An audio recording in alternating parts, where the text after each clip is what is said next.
You're mic'd up. All right, cool. We are all set. So we're just going to talk to each other, third person. Okay. Right? Yep. Are you a con man?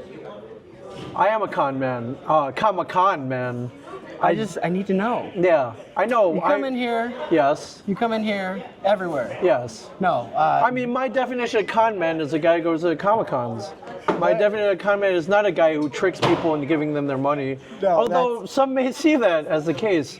Because if you kind of look at it, you know, I'm just a knucklehead, I'm a nerd. I mean, I was on TV, so I got a little cred. But, you know, I do...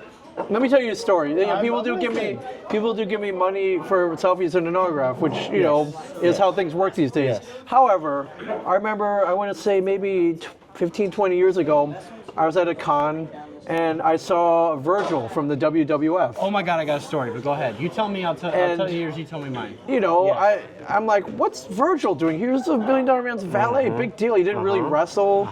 He just followed him around. Sometimes he distracted the referee, big deal. He's not, he's charging $20 for his autograph. I was like, and I remember distinctly turning to my friend, and I was like, hey, if you ever see me charging $20 for my autograph, just shoot me. And what did I do today? 25? No, 20. $20 for my, here, literally. Look at that, see that? Selfie, $20. So I take that back. Virgil, I apologize. Just, yeah, And I thought it was lame at the time, but now I get it. Now I get it. So very quickly, my Virgil story. Wizard World has been very kind to me now, Fan Expo, for a really long time. Actually proposed to my wife with the help of Bruce Campbell on stage. Wow, it was huge. wild. She is the most important person in my life outside of my children, so it was just a moonshot, something I never thought would happen. But prior to that, they were very kind, and I saw Virgil in the men's room, and I was instantly 6 years old. I'm like, I was, you know, and of course I'm very polite, very kind. Yes. I notice, I walk out, and then I see that he's with Ted DiBiase, and I'm almost bawling because I see the $1 Million belt. And this is the point in Ted DiBiase's career where he understood what it meant. Sure. And he's like, how old do you feel, son? And I still get goosebumps, it's weird. He's like, how old do you feel, son? And I couldn't articulate, and he's like, pick it up, see how it feels. And it was just this moment where this person that knew that he was just like a grandfather, like removed, like he knew who he was, he knew who I was in that moment, and it was beautiful to sit there and have that.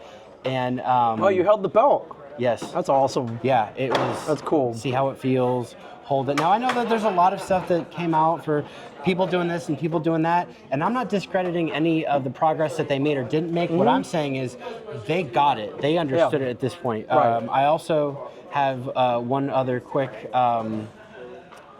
Iron Sheik was the funniest dude I've ever seen in my life. All right, jabroni. And he was always... You talk about the $20. You couldn't take a cell phone picture of him for free. Like, he would have people block you out, and he would use the same expletives. Yes, oh yeah. during it. Yeah, understandable though. Yeah. I opened with Con Man because I wanted to flip it. I have had some really cool opportunities in my life. I think it's exactly what you make it, and I'm finding out from enjoying your journey of you're a podcasting ambassador, and it's extremely inspiring to know, and I mean no disrespect, you are a regular guy that has broken through to become a podcasting ambassador, to become someone that is you're living a wonderful professional life, but you're taking everyone with you, and that's the most endearing part to me. And this is going to sound self-deprecating, but I'm just a dude from the north side of Springfield, and I shouldn't have a lot to offer others, but I knew that if I pushed myself and I believed in myself, I could do things that I was proud of. And by happenstance, and I don't know if we've talked about this before, but I got to go over it real quick. The comic book man is so big to me because I lost my aunt that lived in Jersey, and she took me to the Secret Stash, and it was just it's a beautiful memory to have with her, and then to keep her memory alive. But it's like there's a little bit of her in Jersey still. Yeah. And it's beautiful to have that connection, and to be able to just ask questions, and even just you share your time, and it's so valuable. yeah, I mean, and I really appreciate it. Can you share some of your podcasting? I don't want to say secrets, but it looks to me like you have opened so many people's eyes to this thing where it's either speaking into a microphone or you can make it as grand as you want it to be. I don't know if it's a secret. I just think people love to talk about what they're passionate about. And I mean, I think everyone's passionate about something, right? Even if it doesn't look like it, we're passionate about pop culture, comics, toys. But, if you're passionate about yarn or knitting, or I don't know, someone's got something that they can talk about for 45 minutes without even preparing. They love it that much. For guys like me and you, we talk about Star Wars for 45 minutes easily. G.I. Joe, movies, stuff like that. I've just seen in this local scene, I don't want to cut you off, but I've seen this local scene where you're opening it up to so many people in your area. Yeah. And it's, I feel for a long time it was, podcasting was, it's just a person that's posing almost, or a person that just is ambitious, but they're not professional. But I think you flipped that along with a lot of other people. Yeah, what I learned is there is no professional in podcasting. Yes. If you've ever had a conversation, you're a podcaster, and if you record it and put it up online to be downloaded as a podcast, you're a professional then. That's all it is. Yes. There's no hierarchy or title in podcasting. You just got to go out and do it. And I love that, if you have a voice, you're a podcaster. It always killed me that people would have really great conversations with each other and then be lost into the ether after that. Now, you'll remember bits and pieces of that conversation, but you'll never have that whole conversation back verbatim in your memory unless you record it. Now, if you record it for yourself, great, you're the only one that listens to it, but why not share it with potentially millions of other people? Maybe inspire them, maybe, kick them in the ass to do something. Yeah. Maybe they'll feel better after they listen to you. I don't know. Just something positive comes out with sharing your stories, and that's the beauty of podcasting, is that you can tell those stories passionately and lend your expertise to a wider audience and have it shared for free with millions of other people. It's so great. Can I ask you a little bit about every story? I'm learning, because I'm always learning. Every story has your hook and your hero's journey and a reason why you're invested. Sure. Can you share just a little bit of your hero's journey? I mean, I'm where I'm at just because I just did all the stuff that I love. I got hooked up with Kevin Smith because I love the movie Clerks. Made a fan website. He saw it, gave me a call. That was it. Very weird path, and maybe not the one they write about in textbooks. Yeah, but you kept flipping every opportunity, and that's why it's inspiring. That's why I wanted to ask you about that journey. The podcasting. I didn't even start out behind the microphone, or in front of the microphone. I started out behind it because Kevin needed a guy to help him record his podcast when he was in town. Had me get all the gear. I learned how to use it. He kind of pushed me into it. He wanted me to start my own show. I didn't want to do it. I thought you had to be a professional. I thought you had to go to school. I thought you needed to have talent. He told me you needed none of that. I'm not even talent. He's like, you don't need talent to do this. You just got to talk. You just have a conversation. And I was like, all right, if it's as easy as you say it is, I'll do it. And not only was it easy, it was fun. So yeah, I'm driven by passion and fun, really.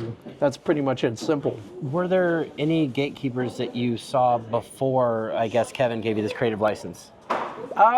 Because you said I couldn't do it because X. I couldn't do it before. Yeah, only myself, really. I thought in order to jump in front of a microphone, you had to go to some kind of broadcasting school to learn how to do it, to learn how to prepare, to learn how to make a show. And it turns out none of that's true. It turns out radio school is crap. Is it? It's overpriced crap, yeah. Ooh. And did you go to radio school? No, it's everything I'm learning is a lie. Because you just go do it, and you fail at it, and you fail, and you fail, and you fail. That's how you learn, though. That's how you learn, yeah. Yeah, and that, Kevin's proof positive that he went to film school for 4 months, but he didn't learn anything. He learned by making Clerks. He literally, went and rented a camera, some film. Now, you want to surround yourself by people who do know what they're doing. Sure. So, so he got his director of photography and his producer met them at that film school. That was the best thing to come out of film school, not learning about film. They just got lunch with him instead. Yeah, but he literally went in Clerks should not have worked. No one shoots anything in 16 millimeter. It's too grainy. Yes. Colors get washed out. No one shoots anything in black and white. No one watches black and white. Well, like, what was it, the 1940? Well, yeah. I do need to update my references because I work in broadcast television. I have for a really long time. And I used to say that the smartphone in your pocket is more sophisticated than what Kevin Smith had to make Clerks because he couldn't color grade. Yeah. But yet that's a 30 or 40-year-old reference now. Yeah. What would you say what reference would you give the kids? You only need a smartphone because this person didn't have X, this person didn't have Y. What would you say? Yeah, I mean, you just don't need any film cameras, like anything. You don't even need like a red camera, any of this, super 4K, whatever, 3 CCD cameras. Those are all outdated now. Remember the 3 CCD camcorders? Like, these used to be $2,000, $3,000, $4,000. I work with a man that shot on tape, and I love to have conversations with him about the romance of it, but not the actual lugging everything around. Yeah. But see, the ironic part is, if Clerks was shot on 35 millimeter or a red digital camera, it wouldn't have worked. It would have looked too good. I wholeheartedly It would have looked too good. Yeah. It's funny how that's why. Use whatever you can get and just go make it, because it'll probably work out. That's my next question. If someone's starting a podcast today, what's the subject of the podcast? Oh, it's whatever, it's whatever they can talk about for 45 minutes to an hour without even preparing. It's something that they love that much. And then they can talk about it with some level of expertise for 45 minutes. I also want to talk to you about engagement and likes and shares and reach.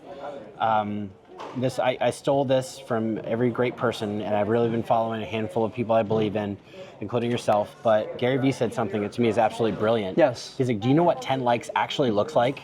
If there's 10 people in a boardroom that want to hire you or they want to work with you, 10 is powerful. Yeah, 10 is a lot. We're living in a world where you can buy anything that you want, whether that's 1,000 engagement for 1,000 likes, 1,000 shares. But at the end of the day, if they're not actual people, what's the point? Right, exactly.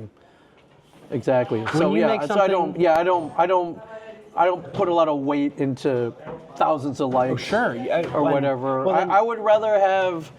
I read 10 people who watched or saw what I put up, and it's like, oh man, that was awesome. Like, they're really into it. They follow, they look at every detail.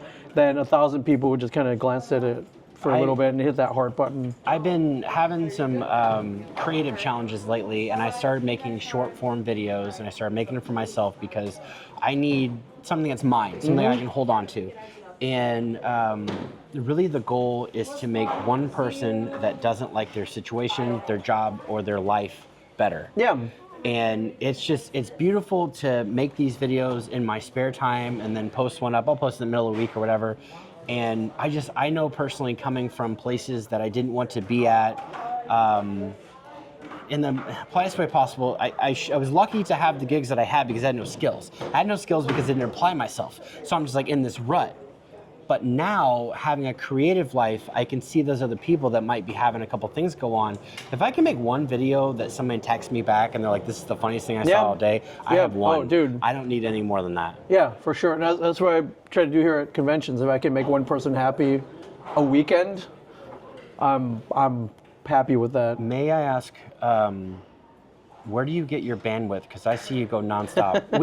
Case in point, you are everywhere to all the comic book stores, correct, on Saturday? Saturday, which was yesterday. We hit 6 shops. I wanted to hit every shop in St. Louis. But you got here at X time and you leave here at Y time. Like, you gotta... we started at about 11 o'clock noon, and we went till about 8:30. We took a couple stops that weren't comic book related. Sure, yeah. But I think we hit 6 shops, which I think is pretty good for a day. Oh, absolutely. If it was just me with my own car, I probably would have hit 8 to 9. But that, the goal wasn't, I wanted to hit all of them, but the goal was to visit the more meaningful stores here, meet the owners, shoot some content, and promote Toyman, and we got all that done. So, and next time we're here, we'll do a part 2. There are easily enough more stores that there's enough for a part 2 for sure. Have you had a relationship with Chris, who mentioned Toyman, for quite some time? Because he, in my opinion, is a mensch. Like, he's just a gem. And to know that he's bringing joy, not just him personally, but the convention as a whole, bringing people joy for so long. I talked to a man today that was 71 years old, and he was working with Chris when Chris was like 11 or 12 or something. Yeah. That's a beautiful. It's a man's birthday. Yeah. Today, I can't think of a better place that I would rather be. Oh, yeah, I than mean, I want here. to wake up with my kids. I want to have breakfast with my kids. I Yeah, want to so- breakfast with my yep. wife. We're But going if you're gonna go and have the just all the joy, and he mentioned, and I don't want to. I saw it from a different perspective. He said, "There's one thing I didn't get to do. I didn't get to have children." And I said, "Well," I said, "I don't know. I want to explain this to you in the way that I see it. I have 2 children, and it's extremely hard to find the perfect moments with both of them to give them equal everything, equal love, Sure. equal attention, equal everything, because I don't want there to be a separation. But for that man not having children, he could give the same love and affection and attention to everybody because it's in a really small window. Right. It's like a really, like, you'll love this or you'll love that. And I still Right. He think didn't have to take those kids home with him either, so that's a big deal. that's, you know, So that's also a big deal. you just and sometimes he you doesn't need a have, break. well, no wonder he's buying toys. You didn't have to put them in college. You didn't have to feed them for 18 years. You didn't have to buy car insurance. I saw Yeah. so many beautiful things today, and they're like, "Oh, it's affordable. You should buy it." And I said, "I am daycare, diaper, and house poor." Yep. I said, "It's affordable for yeah, everybody," sure. and I'm not mad because No, I want to no. live in a world where they have what they need. You're right. Yeah. And no, the it's a different kind of reward. It is. You know, I It don't. is. Yeah. Really quick, no plug, no shade. You are wealthy with the Bull Airs. Tell me about these Bull Airs. Oh man. So Tell me. Bull Airs is a company started by a guy named Thomas Bowman. He was Sure. he's a tattoo artist by trade. He was on Ink Master, I believe, but he started making these pop culture shoes. Yes. And the first time I saw it, he did. He's really into the turtles. He's into Ninja Turtles. Who into the turtles? Yeah. though? So he Who's made not? he customized a pair of Nike yes. like Dunks, probably? or Air Force Ones, I Oh, think. okay. Made them into turtles. They're incredible. Yes. They're works of art. Yes. I saw them on Kevin Eastman. I was like, holy crap, man! Are those Bull Airs I've been seeing? And I was like, dude, that's awesome. But you know, they're works of art, so they're not cheap. Oh no. But nor should they be. They're No, they're handcrafted, hand painted, hand everything, expertly manufactured. But then I saw you start working with Kevin. They made a Movies pair from that's incredible. Kevin's fictional restaurant. That's wonderful. So that's where I got to meet Thomas Bowman. We started working with each other, started helping him promote, and started acquiring many pairs of Bull Airs, and they're just incredible. If you're a pop culture fan, he's created a shoe related to that property. I have a theory, whether they're Bull Airs or if they're Air Jordans or something else. I think that a younger generation is going to invest into sneakers because we can't afford a 77 Corvette Stingray. Yeah. I'm not trying to be rude, but No. we also wouldn't enjoy it because I'm always in the go making this and making that. And isn't there some weird story about one of the presidents that can't drive his wedding present that was a Stingray because he's never there. Yeah. So I would much rather be able to. And we talked about it earlier, and it just makes you feel good, makes you feel fancy. Yeah, I think shoes, especially for men, like we don't have a lot of accessories like women. No. So I don't wear necklaces anymore. Yes. I like watches, and that's I have a wedding ring. Sometimes I wear a pop culture ring, but not often. So what do we have left? Shoes. Yeah. We have shoes that we can change out every day or wear as accessories. So, and if you're gonna wear shoes, why not wear Wolverine, Deadpool shoes? Oh my God. You know, why not wear 8-bit Nintendo shoes? Why not wear, Masters of the Universe shoes, G.I. Joe? Like he's literally. You're gonna see someone that's face lights up, and they're gonna take you back, and it's like time travel. Yeah. And it's beautiful. One last question. So, we just introduced the Toys That Made Us with my little ones. Mm-hmm. We just got through G.I. Joe. He is absolutely in love with G.I. Joe, which is bonkers. Good. 85 series. I Good. know that you were over the moon for the Battleship. Yeah. He doesn't believe it's real. Like he could lay down and it's taller than him. Oh, it's real, all right. Is that something I'm gonna have to go into like a toy museum and see and show him? No, they're out there. You'll probably see. I was shocked that there wasn't here at Toyman. I'm sure. And that's what I was. I'm yeah. sure there are Yeah. some here every Okay. so often. They take Okay. up a lot of space. The Yeah, they space is do. kind of a premium here. Yes. But I imagine you'll see one here at odd times. If you go to more toy-centric stores, they'll have a couple set up. Okay. And then if you go to cons, you'll meet guys who have 2 or 3 in their basement. So, yeah, so it's not unattainable. Okay. It's not cheap, but I want him to see it and like know Yeah. it's real. Yeah. He was a year old in because we of course with the Toys That Made Us. Then we go to the Toys R Us and Yep. how it was here. And I actually took him. He was in one Toys R Us. He was 3 months old. I documented the whole thing and I got him land speeder Power Wheel. Only reason why I could afford it is because it was like third of a third, and I love it so much because the kids get to ride it, and then they all treat it like it was their Jeep. And this is weird. Like I have to buy now. I have to source a Power Wheel for parts. Right. To fix it because he broke an axle. Right. So I'm on the hunt at the toy show for an axle land speeder. Yeah, but they're all, but man, parts. that's so why shows like this are great because there's probably some guy with like 10 of them here. Yes, I need no doubt. Power Wheel land speeder. No, sorry, the Power Wheel land speeder. Is it the axle? Yes. So look me up if you have it. Ming, it is awesome to spend time with you. Thank you so much. Always, man. You always incredible. Thank you for always coming out and shooting great content, sending me photos, sending me clips. Like, I wish you could be at every con with me. It's very kind. I have to say really quick, not everything always goes right, and I want to keep this in here. I had equipment just fail. And Ming was so kind to sit there and listen and grateful. And he was just like, it's okay, it's okay, it's okay. And he watched me fall on my face 6 or 7 times. It's happened to me and more than I can count.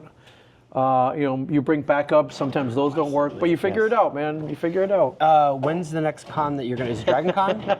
Dragon Con's the next one, yeah. That one's a big one. That one's one of the ones I look most forward to. Thank you for letting us live vicariously through you and also keeping it as PG as you can. I know it's not easy. No, I know it's not. Not all the time, but and I know it's, and I mean that from the standpoint of it's just so, it's awesome to see someone at their absolute best and you share it and you share it. And I know it's got to be hard. There's going to be days where you don't have bandwidth, but you're still out there and you're doing it. And it just, we appreciate you. So thank you very much. I appreciate you, man. Thank you.